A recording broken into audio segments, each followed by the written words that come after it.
హనుమంతుడు ఇంకా బ్రతికే ఉన్నారని మనమందరం నమ్ముతాం కదా. నిజంగా ఆయన్ని చూసిన వాళ్ళు కూడా ఉన్నారు. 1942లో హిమాలయాల్లో ఒక స్వాతంత్ర యోధుడు ఒక గుహలో ఇరుక్కుపోయారు. అప్పుడే ఒక గొప్ప ఆకారం ఉన్న వ్యక్తి వచ్చి పెద్ద రాయిని లేపి ఆయన్ని బయటికి తీసుకొచ్చారు. ఇప్పుడు షాకింగ్ విషయం ఏంటంటే ఆయన్ని కాపాడిన వెంటనే ఆ వ్యక్తి గాల్లోకి ఎగిరిపోయారు.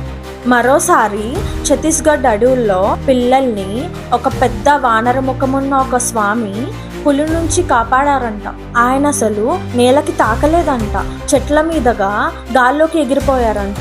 2020లో బిహుష్ అండ్ ఆయన ఫ్రెండ్స్కి ఒకే కామన్ కల వచ్చిందంట. వాళ్ళు కేదార్నాథ్లో ట్రెక్కింగ్ చేస్తూ ఉన్నప్పుడు వాళ్ళకి ప్రమాదం వచ్చినట్లు, అప్పుడు ఒక పెద్ద బలిష్ఠుడైన యోగి వచ్చి వాళ్ళని ఎత్తుకుని కిందకి తీసుకొచ్చినట్లు, ఆయన జై శ్రీరామ్ అన్నట్లు కల వచ్చిందంట. అందరికీ సేమ్ కల రావడం ఇంట్రెస్టింగ్ గా ఉంది కదా. అరుణాచలంలో ఒక చిన్న పిల్లోడికి ఒక సాధువు ఒక చిన్న పండు ఇచ్చారంట. ఆ పండు ఇప్పటికీ పాడవలేదు, ఇప్పటి వరకు ఫ్రెష్గానే ఉందంట.